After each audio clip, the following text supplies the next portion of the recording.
Welcome to Unapologetically Sensitive, where you can learn, relate, laugh, and maybe even live a bolder, brighter life. I'm your host, Patricia Young. This is a weekly podcast where we explore the strengths we have because of our sensitivity and some of the challenges it poses as well. The information in this podcast is not a substitute for help from a licensed mental health professional. Hey there, to the creatives, healers, sensitives, and deep thinkers. How the heck are you doing? It is 8:34 on Thanksgiving Day, November 26, 2020. If you're in the U.S., if you're an expat and you're somewhere else in the world and you're celebrating, happy Thanksgiving. I'm in the middle of something and I'm just always hesitant, like, should I really record or should I wait until I move through this? And I've been having these gremlins about maybe I'm just always in a trauma response and what I'm putting out to all of you is a trauma response and it's not a healthy response. So my gremlins are really up. What I want to talk to you about today is something that I just had an insight about.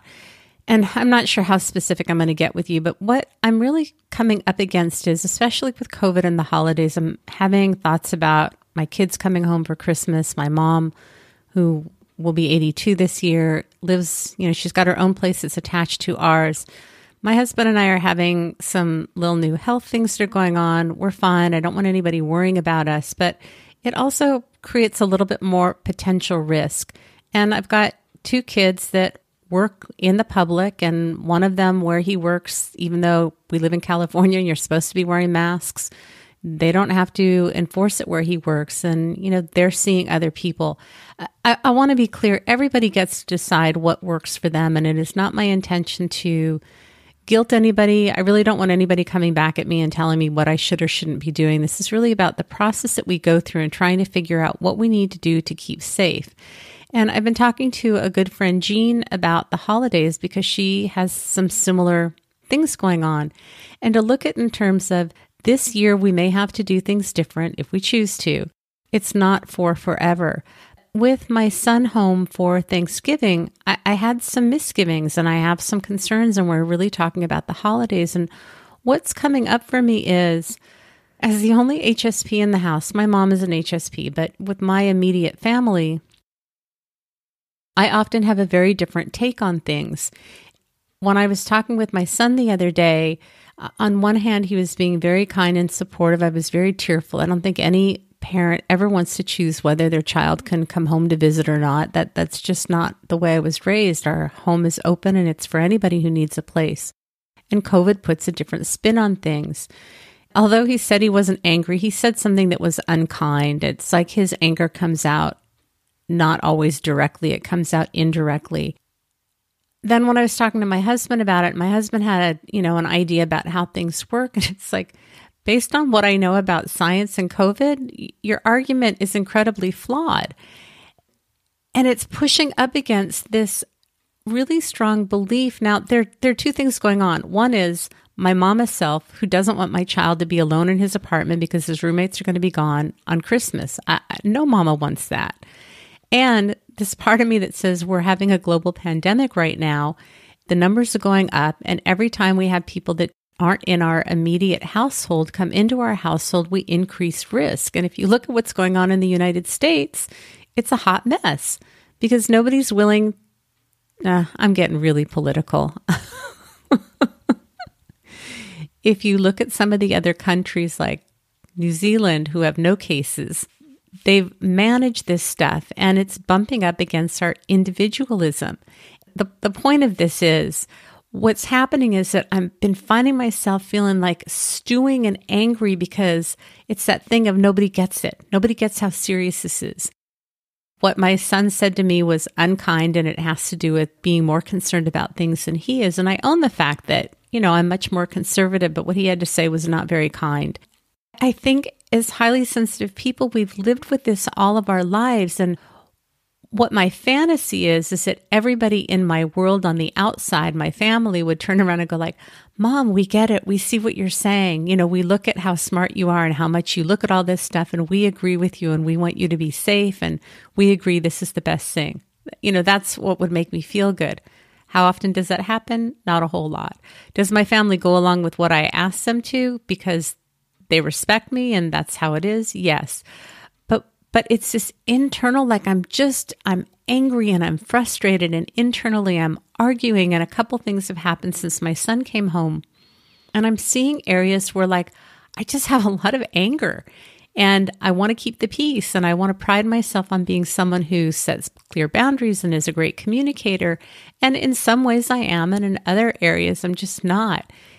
And, it's Thanksgiving and I think about what I probably should have done for today is to replay the episode of I Lost My Shirt and It's Not About the Gravy and It's Not My Shirt. It's if you take out the R. I think it's been 2 years now that when my kids came home for Thanksgiving and my son brought his roommate and I lost my workspace and my mom was having some major health problems and I was having to drive her all over the place and go to her medical appointments with her. I just didn't realize that it all piled up on me. And so on Thanksgiving Day, my husband, the night before, my mom had an MRI. And so I asked my husband to boil the neck and everything to get I'm lacking words, the juice for the gravy, and then, to strain it and throw out the neck and the bones and to save the juice. Well, on Thanksgiving morning, no, not in the morning when everybody was here and I go to make the gravy, he did the opposite. He kept the neck and all of the stuff and he threw out all the juice. And I said a very prime 4-letter word that rhymes with duck. And we had kids here and I just really lost it. And it was not about the gravy. It was about the noise in the house, and they'd played rap music in the morning to clean, and just the stress that I was feeling, all of this stuff had built up. And so it was a chance for me to look at how do I want to do the holidays again. And this morning I was thinking like, am I going to lose my shirt again today? Because sometimes when things go on that I'm uncomfortable with, I like to sit with it and see, is this something that I can handle on my own, especially with my kids? Sometimes they just say and do things that I just don't think are super sensitive. And sometimes I can just figure out on my own how to make those adjustments and let them be how they are. And sometimes when it festers like it is, then maybe I need to say something. And then unfortunately, this morning, my husband was telling me that he's really overwhelmed and he's usually the rock and the stable person, and I'm the one that's all over the place. So, we just have a lot going on. We will be fine. We will get through it. And what I'm seeing is I have to be okay with what my decision is. And that I think that this is where we often get into trouble, that ideally everybody around us would be in agreement and we would go, of course, this is what we're going to do. And it's that distress tolerance of us being able to sit with the discomfort and knowing this is what my concerns are. This is what I need to do to feel safe. Even if nobody agrees with me, if everybody's angry with me, I'm okay with that. If I look at the consequences, can I live with that? And could other people live with that? I think as people who anticipate things happening, we're great troubleshooters, forecasters, predictors. We often tend to be more on the conservative side, not with everything, but many things. And we're talking about a pandemic right now. We may be the ones that are having more concerns than other people. Ideally, we would be matched and paired with people that have the same values as we do. It just doesn't always happen. And this constant anger that I'm having is like I'm wanting that acceptance to come from the outside. And I think what I need to do is to cultivate it from the inside. Obviously, we set boundaries externally to keep us safe, but it's almost like this part of me that I want them to take away this doubt, this suspicion that I'm having, this unease. While that would be the easy fix, I think the work is really about me being okay with where I'm at. I think what may have to happen today, though, is that I may need to have a conversation about this is what I'm struggling with, and it is not your job to fix it, but I'm feeling really uncomfortable, and I'm feeling angry, and I'm feeling scared, and I'm feeling hurt, and I'm uncomfortable with these feelings. You don't have to fix them or change them, but they are getting in the way of how I'm relating with you, and I don't know what else to do other than to talk about it. I recognize not everybody is able to do that in their relationships. I feel like I'm in the messy middle part, and I just don't know what to do about it. This is really hard stuff, and I think going into the holidays, depending on what your beliefs and traditions are around the holidays and family, people are having to make hard decisions, and I think our high levels of empathy make it really hard. I mean, like I said, it hurts my mama heart to think about my son not being with roommates or not being home on Christmas. And for the long term, for the country, for our city, for our personal health, do I need to make decisions that are going to work for us that, may make me feel uncomfortable and sad, but in the long run are really what the wise decision is to make? And it's just so interesting that I think that when we don't get what we want, we often say things that are unkind and hurtful. And I think that's the other thing that I'm just struggling with. I can remember being a kid and my mom saying something like, who do you think you are, a princess just laying around and not helping? I've told you I've done great healing work with my mom, so this is not a slam against my mom, but that has always stayed with me. Based on some things that my son has said, I just want to say, do you know how selfish you are? Do you, given the example that he gave, wanting to say, do you know how many times Dad and I did this thing that you're not willing to do for one day, how many times Dad and I did this over and over and over and over for you and we didn't complain? It's a hard, messy, yucky place to be. And I'm having this it's Thanksgiving and I should be feeling joyful and thankful. And there's just a lot going on. And 2020 has been a tough year for a number of reasons for many of us. And what I'm going to trust is that we will get through it. We will talk about it. We will communicate. It may not look like a Norman Rockwell Christmas. If you don't know who that is, basically your picture perfect, not Christmas, your picture perfect Thanksgiving. And we do what we do. And I have to say, I woke up this morning at 8:00 this morning. I did a live stream for a podcaster and YouTuber who's in Switzerland. So that meant by 8:00 this morning, I had to be up and dressed with makeup and my hair done. I didn't have to, but if you're going to see me, I want to be looking kind of good.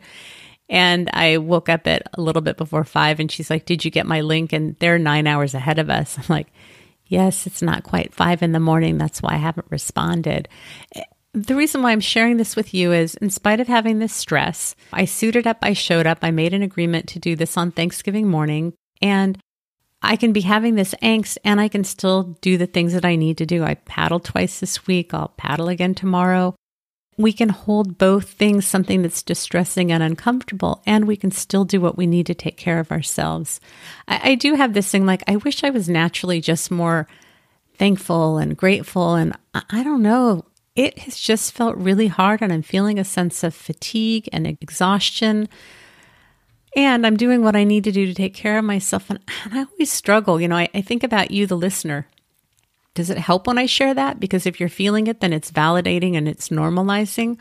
Or am I perpetuating a bunch of listeners that, are just going to be feeling sad and talking about their feelings all the time?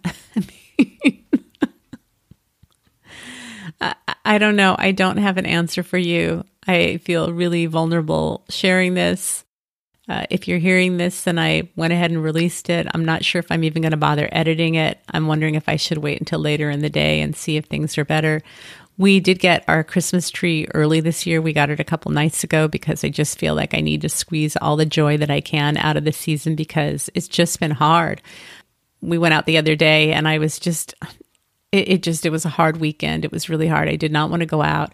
And I actually put on real shoes and put a little makeup on and put on some holiday earrings and a little holiday jewelry, basically to make up for the void on the inside. And, again, I think sometimes what we do is we just fake it till we make it. We suit up and show up. I'm not faking positivity when it's not there. We went to this craft show and people go, how are you? It's like, well, I'm a little on the crabby side today. I wasn't acting it out. But these are the ways that we can work with what's going on. And we got out of the house. We did some things. We got some things taken care of. Did I feel 100% better when I got home? No, but I knew that I did something that was good for me. So how can we work with things that are challenging? This is a challenging time in the world. It's a hard time of the year for some of us. Some people are totally in their element and feeling total joy and bliss. And probably should have put a warning at the beginning that if you're in a really great place, maybe you don't want to listen to this. I don't know. I don't have the answers. All I know is how to show up and be authentic and real and talk about what's going on. From the feedback that I get from many of you, you hear what it is that you need to hear, and I just have to trust that that's perfect. Not sure if this is going to be the end of the recording. Not sure if you'll hear this. If you do, my hope is that whatever's going on for you today, that you can just be okay with it. If you're feeling joy, you're probably not listening to this podcast. I don't know. Those are my fears about, that's old residual stuff. Like I'm being depressing and I'm talking about what's going on. I'm owning it and I'm, it's all I know how to do. So wherever you're at today, can you know that you're okay? You're exactly where you need to be. You don't need to be feeling anything different. You are loved. You are cared for. And we can get through this. Remember, sensitivity is nothing to apologize for. It's our superpower. Have a blessed day.